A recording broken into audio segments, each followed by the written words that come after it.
বিসমিল্লাহির রহমান রহিম। জাতীয় বিশ্ববিদ্যালয়ের অনলাইন ক্লাসে সবাইকে স্বাগতম।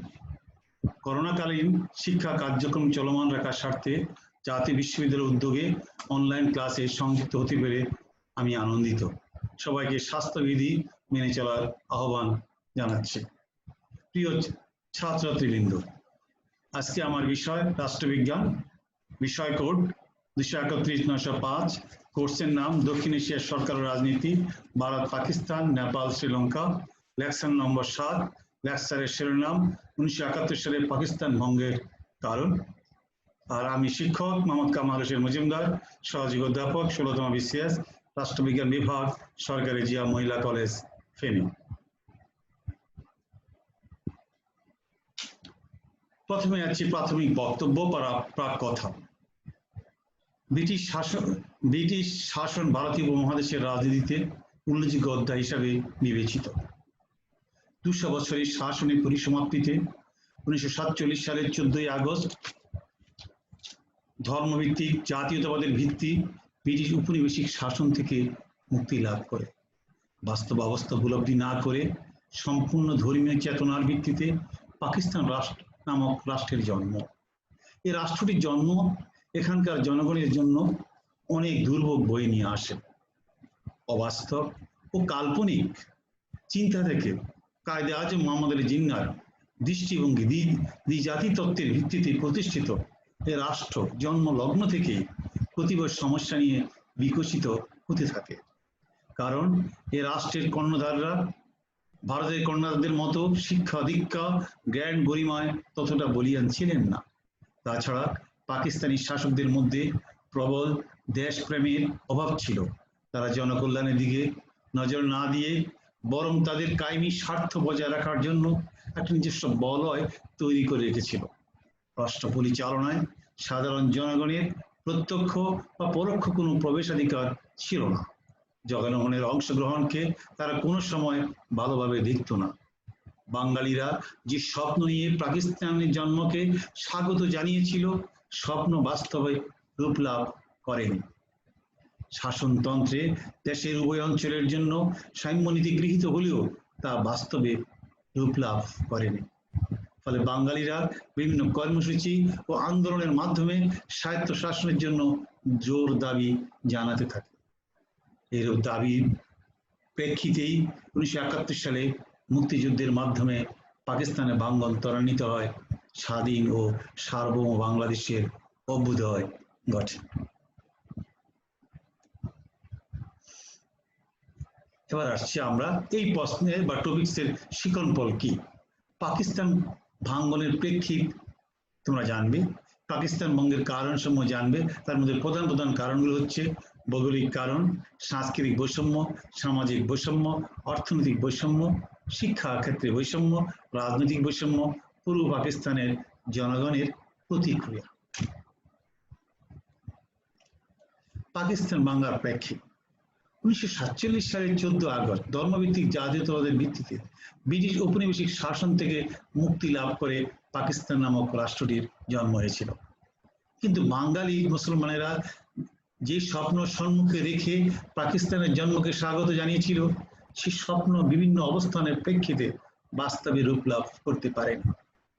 পাকিস্তান সৃষ্টির প্রথম থেকেই পশ্চিমা শাসক গোষ্ঠী পূর্ব পাকিস্তানকে নব্য উপনিবেশে পরিণত করে। সংবিধানে দেশের উভয় অঞ্চলের মধ্যে সাম্য নীতি গৃহীত হলেও তা বাস্তবায়িত হয়নি। সর্বোপরি সিদ্ধান্ত গ্রহণ প্রক্রিয়ায় বাঙালিদের অংশগ্রহণের অধিকার থেকে বঞ্চিত করা হতো। এটি ঐতিহাসিকভাবে সত্য যে পাকিস্তান কখনো একটি জাতি ছিল না। এটি ছিল দুটো দেশ ও জনগোষ্ঠী নিয়ে গঠিত একটি অভিনব রাষ্ট্র, যার একটি ভূখণ্ড অন্যদের দ্বারা শাসিত হতো, অর্থাৎ পশ্চিম পাকিস্তানিরা পূর্ব পাকিস্তানিদের শাসন করত। এমনকি ধর্মীয় সাদৃশ্য ছাড়া উভয় অঞ্চলের জনগোষ্ঠীর মধ্যে ভাষা, সাহিত্য, সংস্কৃতি, আচার আচরণ ও ঐতিহ্য কোনো ক্ষেত্রেই সাদৃশ্য ছিল না। পাকিস্তানি জাতি গঠনের জন্য প্রয়োজন ছিল দুই জনগোষ্ঠীর সমস্বার্থের ভিত্তিতে একটি খাঁটি যুক্তরাষ্ট্রীয় ব্যবস্থা প্রবর্তন করে শাসন ব্যবস্থায় সকল জনগোষ্ঠীর অংশগ্রহণ নিশ্চিত করা। কিন্তু তা না করে পশ্চিম পাকিস্তানি শাসক গোষ্ঠী প্রথম থেকেই জাতীয় জীবনের প্রতিটি ক্ষেত্রে বিশেষ করে বাঙালিদের অংশগ্রহণের অধিকারকে অস্বীকার করে, যার ফলে বাঙালিরা বিভিন্ন কর্মসূচি ও আন্দোলনের মাধ্যমে স্বায়ত্ত শাসনের জন্য দাবি জানাতে থাকে। এরূপ দাবির পরিপ্রেক্ষিতে সংগঠিত হয়ে 52 ভাষা আন্দোলন, 54 নির্বাচন, 58 সালে সামরিক শাসন, 62 শিক্ষা কমিশন আন্দোলন, 66 6 দফা, 69 গণ অভ্যুত্থান শেষে 70 সালে নির্বাচন অনুষ্ঠিত হয়। নির্বাচনে আওয়ামী মুসলিম লীগ সংখ্যাগরিষ্ঠ শাসন লাভ করে।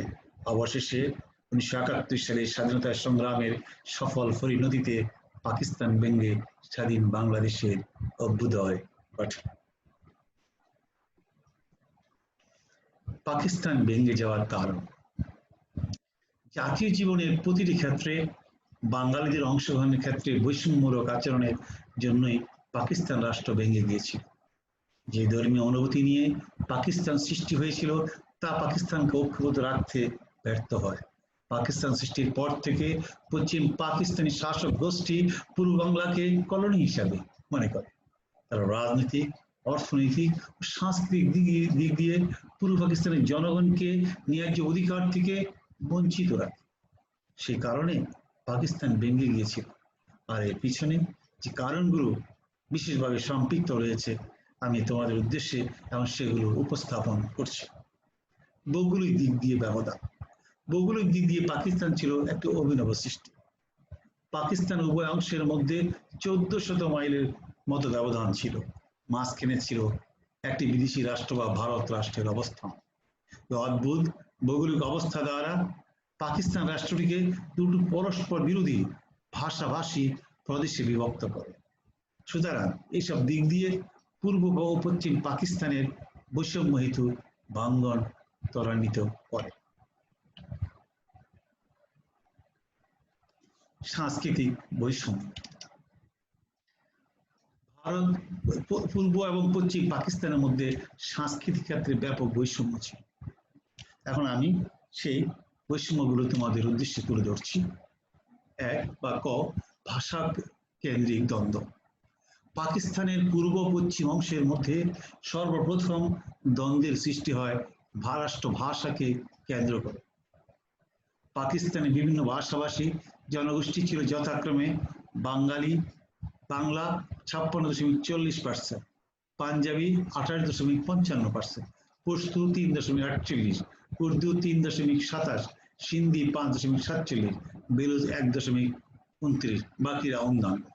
এই ক্ষেত্রে পাকিস্তানের সংখ্যাগরিষ্ঠ জনগোষ্ঠীর ভাষা বাংলাকে পাকিস্তানের রাষ্ট্রভাষা হিসেবে না করে পশ্চিমা শাসক গোষ্ঠীর এলিটতান্ত্রিক ভাষা উর্দুকে পাকিস্তানের রাষ্ট্রভাষা করার উদ্যোগ নেয়।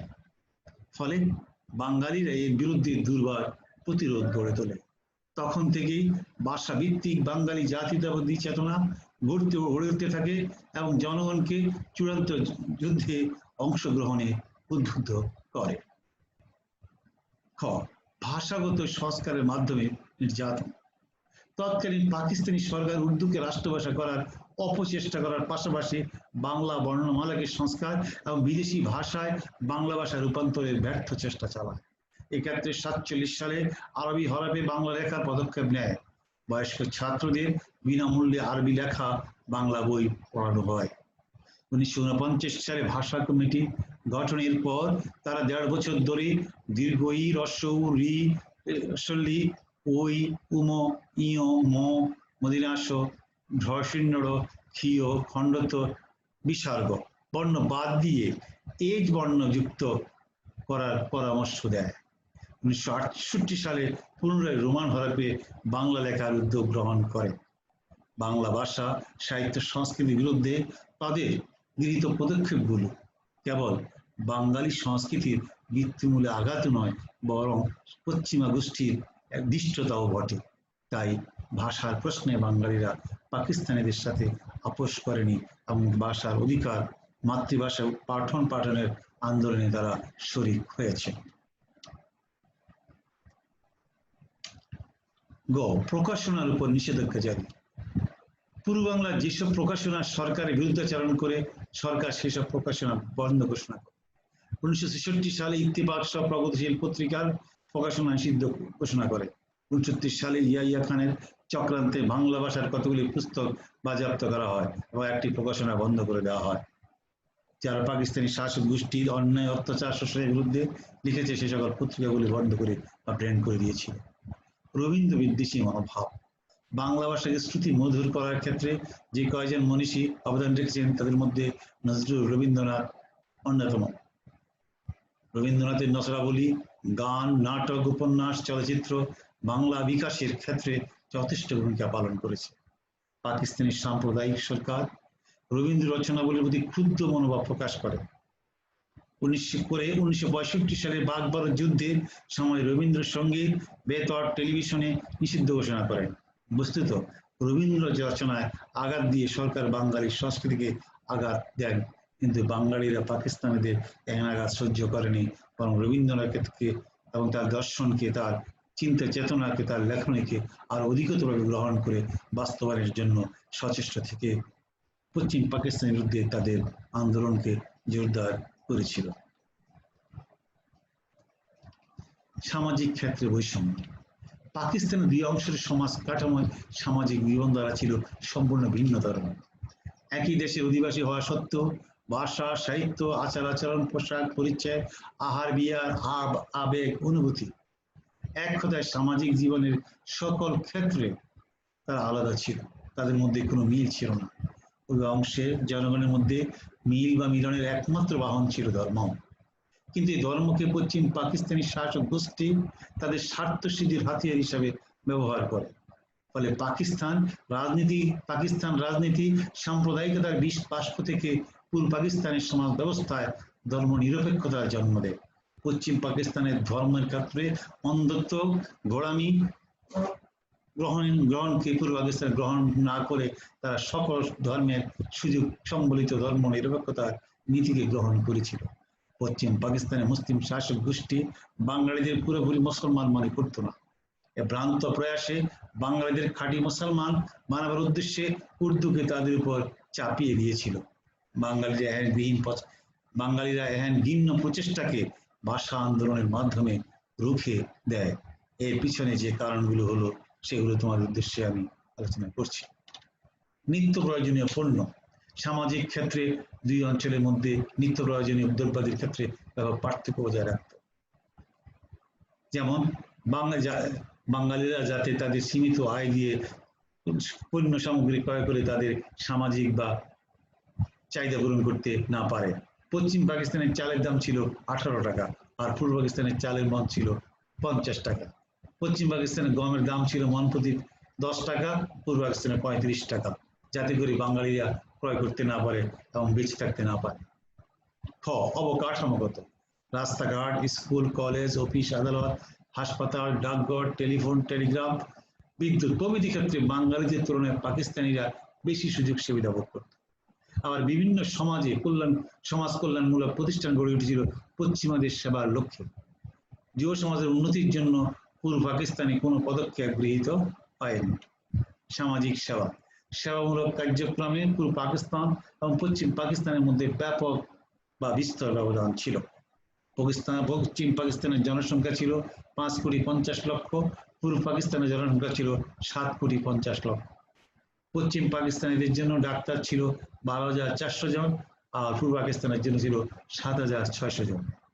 পশ্চিম পাকিস্তানের পুলিশ স্বাস্থ্য কেন্দ্র ছিল 325টি আর পূর্ব পাকিস্তানে ছিল 88টি। আর শহর উন্নয়ন কেন্দ্র ছিল পশ্চিম পাকিস্তানে 81টি, পূর্ব পাকিস্তানে 52টি। এতে দেখা যায় যে পূর্ব পাকিস্তানের জনসংখ্যা বেশি হলো সামাজিক সেবার ক্ষেত্রে পূর্ব পাকিস্তান সর্বদা বঞ্চিত হয়েছে। কারণ সামাজিক ক্ষেত্রে তারা এমন এক সংকট তৈরি করেছিল যাতে পূর্ব পাকিস্তানিরা পশ্চিম পাকিস্তানের সাথে তাল মিলিয়ে সামাজিক প্রগতি নিশ্চিত করে নিজেদের আর্থসামাজিক উন্নয়ন ত্বরান্বিত করতে পারে, যা পূর্ব পাকিস্তানিদেরকে পশ্চিম পাকিস্তান বিরোধী আন্দোলনে ঝাঁপিয়ে পড়তে উদ্বুদ্ধ করে। অর্থনৈতিক বৈষম্য। পাকিস্তান বিভক্তির অন্যতম কারণ ছিল অর্থনৈতিক বৈষম্য। 1947 সালে পাকিস্তান প্রতিষ্ঠার সময় পাকিস্তান উভয় অংশের অর্থনৈতিক অবস্থান মোটামুটি সমান ছিল। কিন্তু স্বাধীনতার পর কয়েক বছরের মধ্যে উভয় অংশে পর্বত সমান অর্থনৈতিক বৈষম্য সৃষ্টি হয়। জাতীয় আয়ের সিংহভাগ আসত পূর্ব পাকিস্তানের পাট শিল্প থেকে, অথচ পূর্ব পাকিস্তানের উন্নয়নের জন্য কোনো প্রকার নজর দেওয়া হয়নি। এভাবে অর্থনৈতিক সুযোগ সুবিধার দিক থেকে পূর্ব পাকিস্তান সর্বদা ন্যায্য অধিকার থেকে বঞ্চিত হয়েছে। পাকিস্তানের রাজধানী পশ্চিম পাকিস্তানে থাকার কারণে এবং সিদ্ধান্ত গ্রহণকারী ব্যক্তিদের 90% পশ্চিম পাকিস্তানি হওয়ায় ব্যবসা বাণিজ্যে সরকারি আনুকূল্য পশ্চিম পাকিস্তানি ব্যবসায়ীরা হস্তগত করে। পঞ্চবার্ষিক পরিকল্পনায় জন্য পূর্ব পাকিস্তানের শতকরা 26 থেকে 36 ভাগের বেশি বরাদ্দ দেওয়া হয়নি। অবশিষ্টাংশ ব্যয় করা হতো পশ্চিম পাকিস্তানের উন্নয়নে। পাকিস্তানের বৈদেশিক আয়ের 50% থেকে 79 ভাগ আসত পূর্ব পাকিস্তান থেকে, অর্থাৎ পাকিস্তান বৈদেশিক যে আয় করতো তার 50 থেকে 79 ভাগ আয় আসতো পূর্ব পাকিস্তান থেকে, আর রাজস্ব আয়ের শতকরা 60 ভাগ আসতো পূর্ব পাকিস্তান থেকে। অথচ মাত্র রাজস্ব আয়ের 25 ভাগ ব্যবহার করা হতো পূর্ব পাকিস্তানের জন্য। বৈদেশিক ঋণ সাহায্যের প্রায় শতকরা 70 ভাগ ব্যয় করা হতো পশ্চিম পাকিস্তান। অর্থনৈতিক এসব কারণ ছাড়াও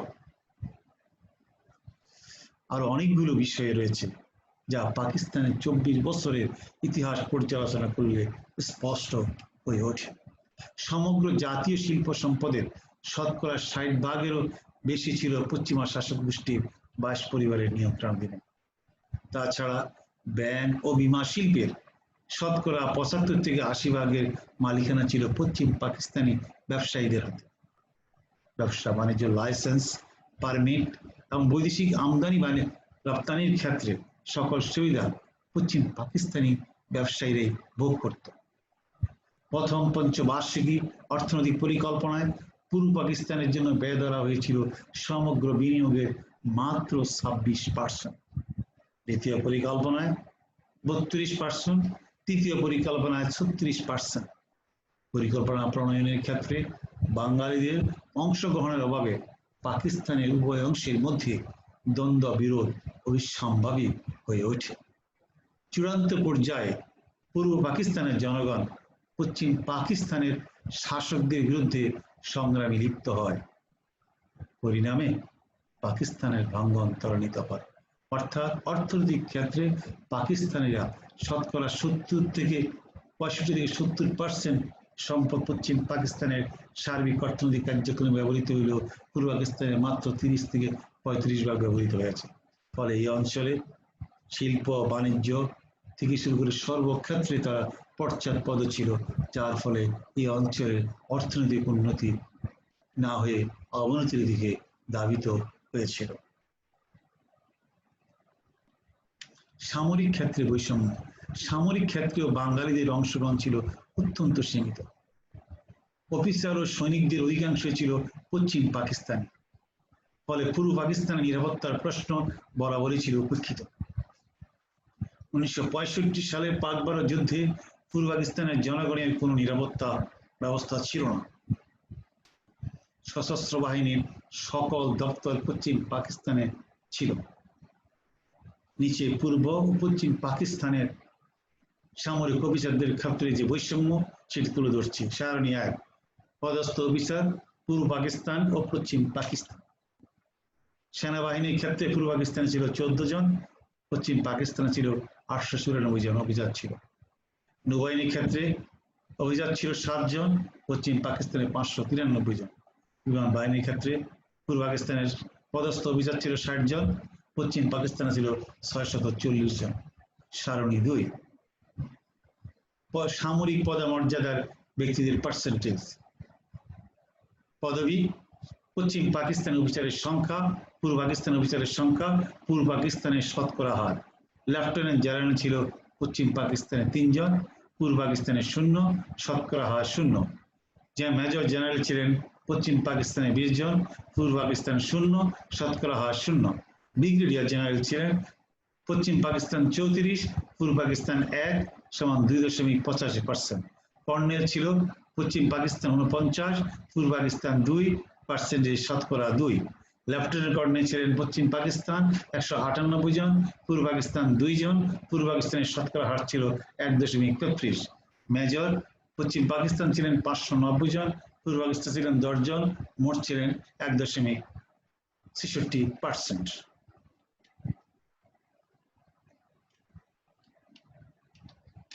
প্রশাসনিক ক্ষেত্রে বৈষম্য। পাকিস্তান কেন্দ্রীয় শাসন পরিচালনার ক্ষেত্রে বাঙালিদের অংশগ্রহণ ছিল খুবই নগণ্য। প্রখ্যাত রাজনীতিবিদ সাংবাদিক আবুল নসর আহমেদ আমার দেখা রাজনীতির 50 বছর গ্রন্থে বলেছেন, পাকিস্তান সরকারের 19 জন সচিবের মধ্যে একজনও বাঙালি ছিলেন। 41 জন যুগ্ম সচিবের মধ্যে 38 জন ছিলেন পাকিস্তানি আর 3 জন ছিলেন বাঙালি। 133 জন উপসচিবের মধ্যে 123 জন ছিলেন পশ্চিম পাকিস্তানি এবং 10 জন ছিলেন বাঙালি। আতাউর রহমান খান উল্লেখ করেছেন, কেন্দ্রীয় বৈদেশিক মিশনে রাষ্ট্রদূত সহ বাঙালি প্রথম শ্রেণীর সরকারি কর্মচারী ছিল 48 জন আর পশ্চিম পাকিস্তানি কর্মচারী ছিল 179 জন। এখন আমি 1968 সাল পর্যন্ত অঞ্চল ভিত্তিক উচ্চপদস্থ কর্মচারীদের একটি পরিসংখ্যান তোমাদের উদ্দেশ্যে তুলে ধরছি। সচিব পূর্ব পাকিস্তান 14%, পশ্চিম পাকিস্তান 86%। যুগ্ম সচিব পূর্ব পাকিস্তান 20%, পশ্চিম পাকিস্তান 80%। উপসচিব পূর্ব পাকিস্তান 10%, পশ্চিম পাকিস্তান 90%। অন্যান্য উচ্চপদস্থ কর্মচারী পূর্ব পাকিস্তান 18%, পশ্চিম পাকিস্তান 82%। অর্থাৎ প্রশাসনিক ক্ষেত্রে পূর্ব ও পশ্চিম পাকিস্তানের মধ্যে বিশাল ব্যবধান ছিল। কারণ পশ্চিম পাকিস্তানরা অনুধাবন করেছিল যদি পূর্ব পাকিস্তানদেরকে এই প্রশাসনিক ক্ষেত্রে নিয়োগ করা হয় তাহলে তারা প্রশাসনিক কেন্দ্রবিন্দুতে পৌঁছে যাবে এবং তারাই তাদের স্বার্থ দেখতে পারে। এই জন্য পশ্চিম পাকিস্তানিরা বাঙালিদেরকে অধস্থন রেখে তারাই ঊর্ধ্বতন পদে আসীন হয়েছে এবং বাঙালিদেরকে সর্বদা নিয়ন্ত্রণে রাখতে সচেষ্ট থেকেছে। 1955 সালে সরকারি আমলাদের সংখ্যা ছিল সচিব 19 জন মোট, পূর্ব পাকিস্তান 0, পশ্চিম পাকিস্তান 19, শতকরা 0%। যুগ্ম সচিব পশ্চিম পাকিস্তান 3, পূর্ব পাকিস্তান 3, পশ্চিম পাকিস্তান 38, 7.3%। উপসচিব 133, পূর্ব পাকিস্তান 10, পশ্চিম 123, 7.5%। সহকারী সচিব 548 জন, পূর্ব পাকিস্তান 38, পশ্চিম পাকিস্তান 510, শতকরা হার 7%। শিক্ষাক্ষেত্রে বৈষম্য। পূর্ব পাকিস্তানের অর্থ দিয়ে পাকিস্তানে গড়ে তোলা হয় স্কুল, কলেজ ও বিশ্ববিদ্যালয়। পূর্ব পাকিস্তানের এইসব শিক্ষা প্রতিষ্ঠান পশ্চিম পাকিস্তানের তুলনায় ছিল পর্যাপ্ত। শিক্ষা খাতে পূর্ব পাকিস্তানের তুলনায় পশ্চিম পাকিস্তানে ব্যয় করা হতো, যদিও জনসংখ্যার বিচারে পূর্ব পাকিস্তান ছিল সর্বাগ্রে। পাকিস্তান সৃষ্টির পর থেকে পাকিস্তানি শাসক গোষ্ঠী পশ্চিম পাকিস্তানের শিক্ষার প্রসার ঘটানোর জন্য সব ধরনের ব্যবস্থা গ্রহণ করেছিল। পাকিস্তান সরকার তার হীন উদ্দেশ্য চরিতার্থ করবার জন্য এই বৈষম্য তৈরি করে। 1955 থেকে 67-68 পর্যন্ত পশ্চিম পাকিস্তানের শিক্ষা খাতে 2,08,4.4 মিলিয়ন রুপি বরাদ্দ হলো। পূর্ব পাকিস্তানে বরাদ্দ হয়েছিল 797.6 মিলিয়ন রুপি, অর্থাৎ 1/3 মাত্র। শিক্ষা খাতে বরাদ্দের ক্ষেত্রে এরূপ বৈষম্যমূলক নীতি অনুসরণ করার ফলে পূর্ব পাকিস্তানের শিক্ষা প্রসারে গতি ছিল স্লো। ফলে এখানে শিক্ষা প্রতিষ্ঠান ও শিক্ষিত লোকের সংখ্যা বৃদ্ধি পেয়েছিল প্রয়োজনের তুলনায় অনেক কম। এছাড়াও বৈজ্ঞানিক গবেষণা ও উচ্চশিক্ষার অগ্রগতির সকল পথ রুদ্ধ করে রেখেছিল। শিক্ষা বৈষম্য পাকিস্তানের ভাঙ্গনকে ত্বরান্বিত করেছিল।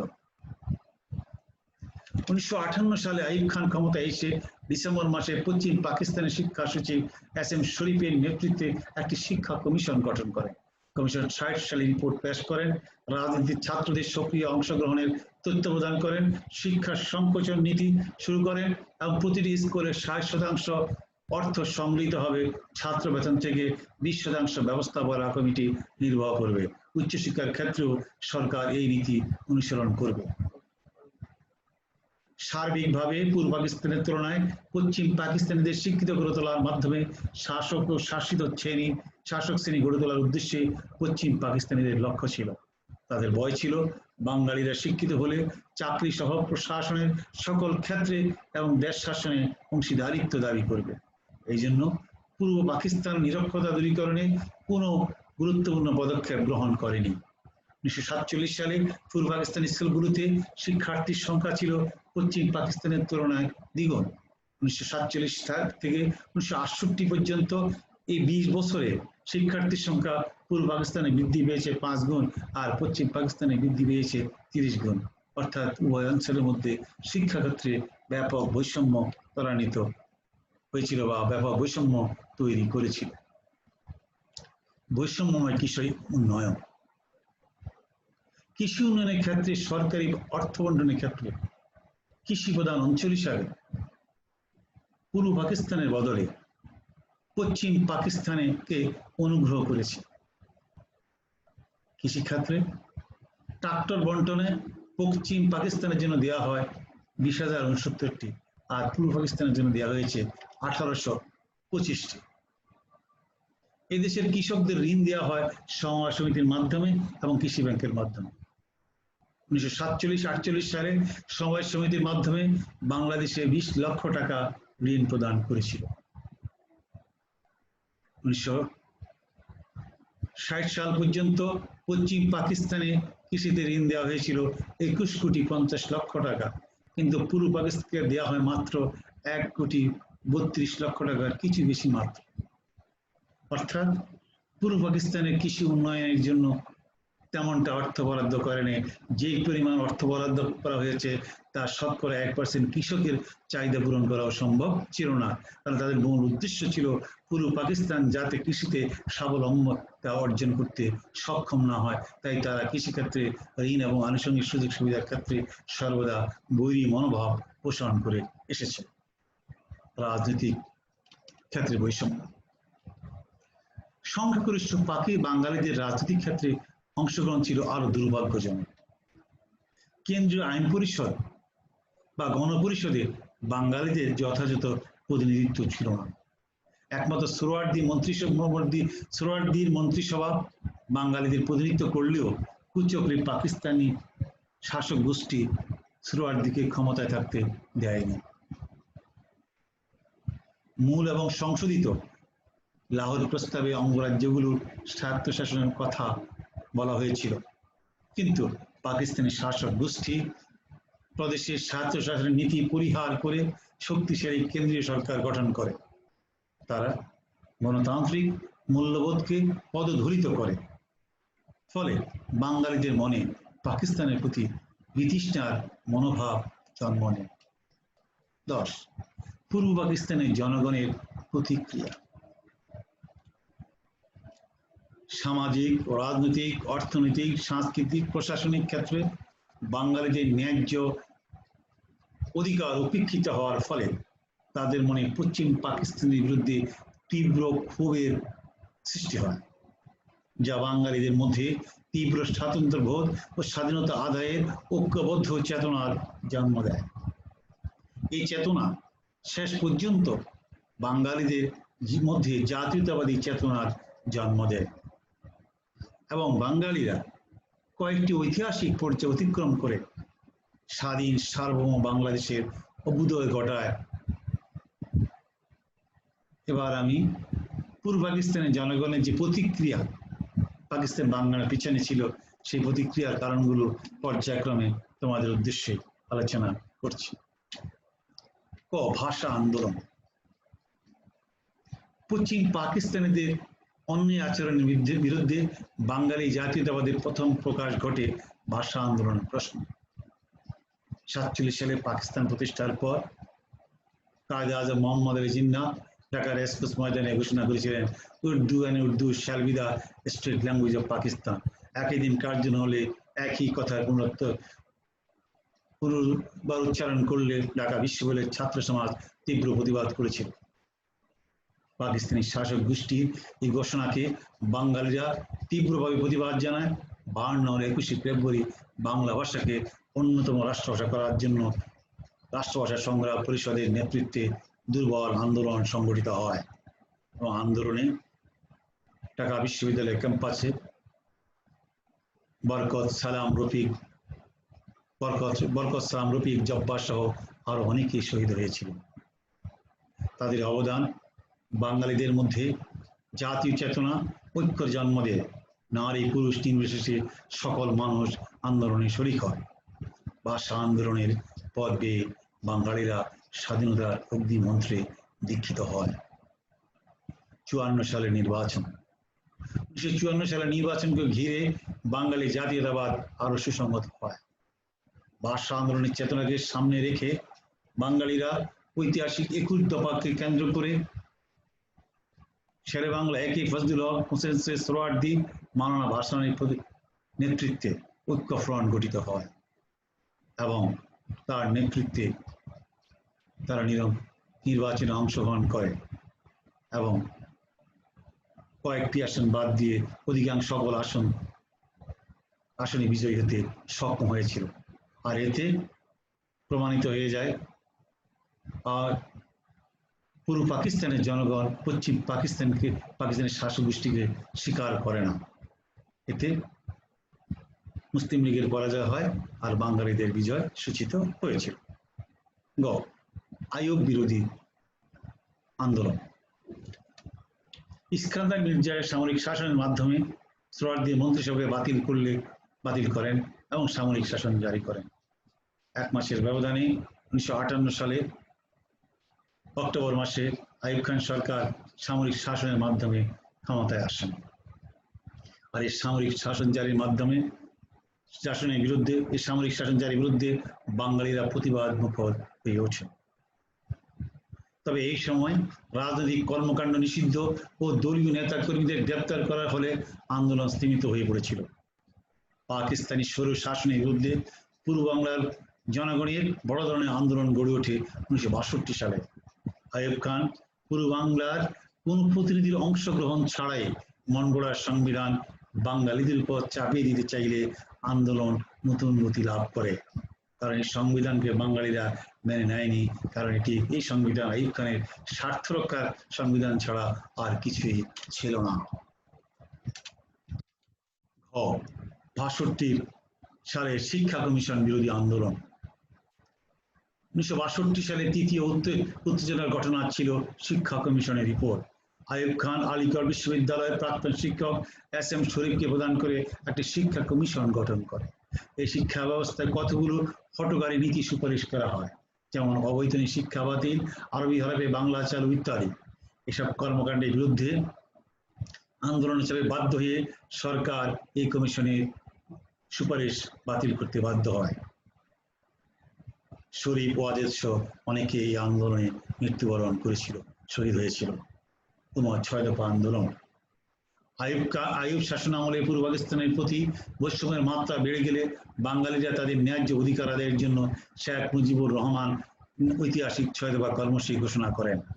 6 দফার প্রতি বাঙালিরা অখণ্ড সমর্থন জানায়, কিন্তু আইয়ুব খান সরকার একে বিচ্ছিন্নতাবাদের নীল নকশা হিসেবে বর্ণনা করে বাঙালি নেতাদের উপর ব্যাপক নির্যাতন আরম্ভ করে।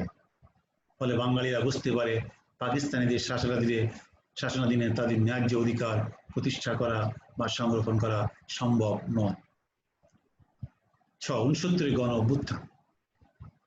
আইয়ুব খান সরকারের নির্যাতন, অত্যাচার, ষড়যন্ত্র উপেক্ষা করে 6 দফা ভিত্তিক আন্দোলনকে এগিয়ে চলার এক পর্যায়ে আগরতলা ষড়যন্ত্র মামলা দায়ের করা হয়। বঙ্গবন্ধু শেখ মুজিবুর রহমান সহ 34 জন নেতা কর্মীকে গ্রেপ্তার হন। ছাত্র সমাজ সংগ্রাম কমিটি গঠন করে এবং 11 দফার ভিত্তিতে রাজপথ দখল করে নেয় এবং আপামর জাতি, ধর্ম, বর্ণ, গোত্র নির্বিশেষে নারী, পুরুষ, শ্রমিক, শিক্ষক, ছাত্র সকলের সমর্থন এবং সহযোগিতা করে এবং সকলের জোর আন্দোলনের পরে সারা বাংলাদেশ একটি রণক্ষেত্রে পরিণত হয় এবং আইয়ুব খান সরকারের পতন ত্বরান্বিত হয়। 1970 সালের নির্বাচন।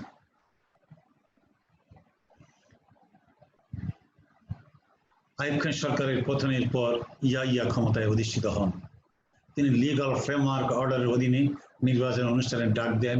এই লিগ্যাল ফ্রেমওয়ার্ক অর্ডার বাঙালিদের স্বার্থ বিরোধী হলেও বঙ্গবন্ধু শেখ মুজিবুর রহমান এটি গ্রহণ করেন এবং নির্বাচনে অংশগ্রহণের প্রস্তুতি গ্রহণ করেন। কেন্দ্র এবং প্রাদেশিক পর্যায়ে এই নির্বাচন অনুষ্ঠিত হয়।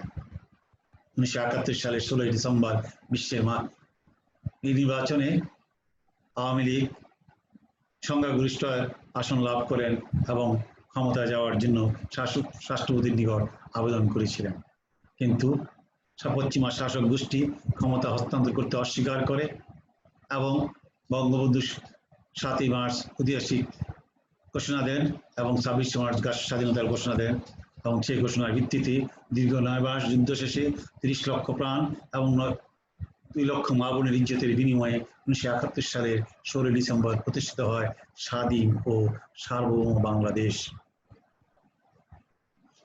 এভাবে সামাজিক, অর্থনৈতিক, সাংস্কৃতিক, প্রশাসনিক ক্ষেত্রে বাঙালিদের ন্যায্য অধিকার উপেক্ষিত হওয়ার ফলে তাদের মনে পশ্চিম পাকিস্তানের বিরুদ্ধে তীব্র ক্ষোভের সৃষ্টি হয় এবং তা বিভিন্নভাবে প্রকাশ পায়।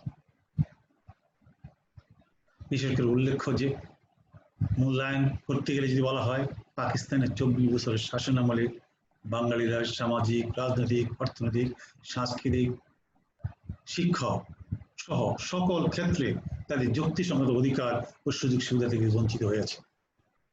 পশ্চিমারা নিজেদের স্বার্থে সবকিছু করেছে, পূর্ব পাকিস্তান থেকে সবসময় দাবি রাখতে চেষ্টা করেছে, কিন্তু এদেশের ছাত্র, কৃষক, শ্রমিক, মেহনতি জনতা তার সাথে আপোষ করেনি। সকলের সমন্বিত প্রয়াস ও আন্দোলনের ফলে পশ্চিম পাকিস্তানের প্রাঙ্গণ সূচিত হয়েছে এবং নতুন একটি রাষ্ট্র সৃষ্টির সম্ভাবনা তৈরি হয়েছিল, যার পরিণতিতে 71 সালে বাংলাদেশ প্রতিষ্ঠিত হয়েছে। উপসংহার: পরিশেষে বলা যায়, ধর্মীয় ভ্রাতৃত্ববোধের ভিত্তিতে প্রতিষ্ঠিত পাকিস্তান এভাবে পূর্ব বাংলার জনগণকে শাসন এবং শোষণ করে আসছিল, যার ফলশ্রুতিতে পাকিস্তানের জন্ম অব্যবহিত পরেই বাঙালিদের কাছে শোষণ বঞ্চনার চিত্র সুস্পষ্ট রূপে ফুটে ওঠে। পূর্ব পাকিস্তানের জনগণ বুঝতে সক্ষম হয় যে পাকিস্তান তাদের ন্যায্য অধিকার থেকে বঞ্চিত করছে, তারা সামাজিক, রাজনৈতিক, অর্থনৈতিক, সাংস্কৃতিক দিক থেকে বঞ্চিত। তাই বাঙালিরা পাকিস্তানিদের কাছ থেকে নিজস্ব দাবি দাওয়া আদায়ের লক্ষ্যে নিয়মতান্ত্রিক আন্দোলনের সূচনা করে। বায়ান্নর ভাষা আন্দোলন থেকে শুরু করে বাঙালিরা 54 সালের নির্বাচন, 56 সালের সংবিধান প্রণয়ন, 58 সালের সামরিক শাসন বিরোধী আন্দোলন, 1966 সালের 6 দফা আন্দোলন, 1968 সালের গণ অভ্যুত্থান, 70 সালের নির্বাচন, সর্বোপরি 1971 সালের মুক্তিযুদ্ধের মধ্য দিয়ে বাংলাদেশকে পাকিস্তানি শাসনমুক্ত করে বিশ্বের দরবারে স্বাধীন ও সার্বভৌম বাংলাদেশ প্রতিষ্ঠা করতে অগ্রণী ভূমিকা পালন করেছে। প্রিয় ছাত্রছাত্রীরা, এই প্রবন্ধটি রচনা করতে গিয়ে কিছু ভাষাগত ত্রুটি ছিল, মুদ্রণজনিত ত্রুটি রয়েছে, তোমরা সেটি ক্ষমাসুন্দর দৃষ্টি দেখবে। এই রচনাটি তৈরি করতে গিয়ে আমি যে সকল পুস্তকের সহায়তা নিয়েছি সেটি হচ্ছে ডক্টর আব্দুল ওদুদ মিয়া রচিত দক্ষিণ ও দক্ষিণ পূর্ব এশিয়ার রাজনীতি, সৈয়দ সিরাজুল ইসলাম ও হিউল রঞ্জন নাথের 19 দেশের রাজনীতি, সৈয়দ সিরাজুল ইসলাম এর সামাজিক পরিবর্তন 19 দেশের রাজনীতি, ডক্টর গিয়াসউদ্দিন মোল্লার দক্ষিণ ও দক্ষিণ পূর্ব এশিয়ার রাজনীতি, মোহাম্মদ আবুল কাসেমের তুলনামূলক রাজনীতি, রৌনক জাহানের Bangladesh politics, problem and issues, Lucian পাইয়ের South East Asian political system, KB Sayeed Pakistani politics in Pakistan, the nature and direction of change, M Kahin, major government of Asia. সবাইকে ধন্যবাদ।